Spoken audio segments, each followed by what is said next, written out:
అండి మన కూటమి ప్రభుత్వం అధికారంలో వచ్చిన దగ్గర నుంచి కూడా మనం నిత్యం అభివృద్ధి సంక్షేమ కార్యక్రమాల్ని చేసుకుంటూ మనం ముందుకెళ్తా ఉన్నాం. మరి అందులో భాగంగానే ఈ రోజున మరి పెడన మండలంలో కొన్నేమో మరి ఓపెనింగ్స్ పెట్టుకోవటం, అలాగే మరి కొన్నిటిని శంకుస్థాపన కార్యక్రమాలు కూడా చేసుకోవడం జరుగుతూ ఉంది. ఈ రోజున ముందుగా చూసినట్టయితే మరి కొంకేపూడి గ్రామంలో మరి గౌరవ ముఖ్యమంత్రి నారా చంద్రబాబు నాయుడు గారు ఒక పిలుపునిచ్చారు.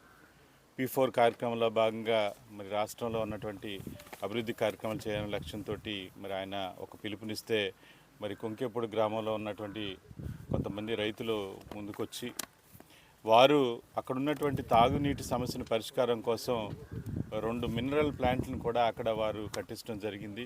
అంటే సుమారుగా 16 లక్షలతోటి ఈ రోజున వాటన్నిటిని కూడా పనులు పూర్తి చేసుకుని మరి ప్రారంభోత్సవం కూడా చేసుకోవడం జరిగిందని కూడా మీకు తెలియజేసుకుంటాం. తప్పకుండా మరి ఎవరైతే ఉన్నారో అందరూ కూడా అదే స్ఫూర్తితోటి ముందుకొచ్చి మన నియోజకవర్గాన్ని, మన రాష్ట్రాన్ని అభివృద్ధి చేసే దిశగా ప్రతి ఒక్కరూ కూడా ముందుకు రావాలని చెప్పేసి కోరుకుంటా ఉన్నాం.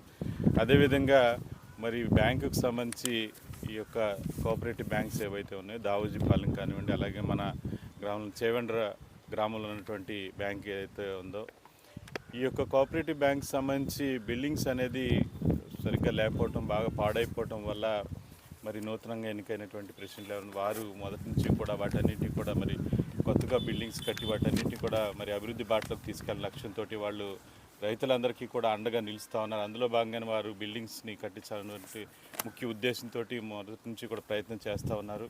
మరి వారు కూడా మరి చైర్మన్ గారు అయినటువంటి నెట్టెం రఘురాం గారికి అర్జీ పెట్టుకోవటం, ఆయన కూడా మరి కొన్ని నిధులతోటి అంటే సుమారుగా మనం చేవెండ్ర చూసినట్టయితే 45.9 లక్షలతోటి ఇక్కడ ఒక బిల్డింగ్ అంటే గోడౌన్ ప్లస్ ఆఫీస్ బిల్డింగ్స్ మొత్తం కలిపి మరి ఇక్కడ 45.9 లక్షలు కేటాయించడం జరిగింది. అలాగే మరి దావోజీపాలెంకి సంబంధించి ఆఫీస్ రూమ్, అట్లాగే గోడౌన్కి సంబంధించి 20.5 లక్షల గ్రాంట్ను కూడా మరి అప్రూవల్ రావడం జరిగింది. వాటిని కూడా మరి రెండింటిని కూడా ఈ రోజున శంకుస్థాపన చేయడం జరిగిందని కూడా మీకు తెలియజేస్తా ఉన్నాను. డెఫినెట్గా అభివృద్ధి కార్యక్రమాలు అంటే రైతులకి ఈ ప్రభుత్వం ఎప్పుడూ కూడా అండగా నిలవాలనే లక్ష్యంతో ఈ రోజున గౌరవ ముఖ్యమంత్రి నారా చంద్రబాబు నాయుడు గారు పనిచేస్తూ ఉన్నారు. అందులో భాగంగానే మరి రైతు సోదరులకి ఏ విధంగా మరి మన కూటమి ప్రభుత్వం అధికారంలో వచ్చిన దగ్గర నుంచి ఏ విధంగా రైతు సోదరులకు అండగా నిలుస్తూ ఉన్నారో మనందరం కూడా చూస్తూ ఉన్నాం.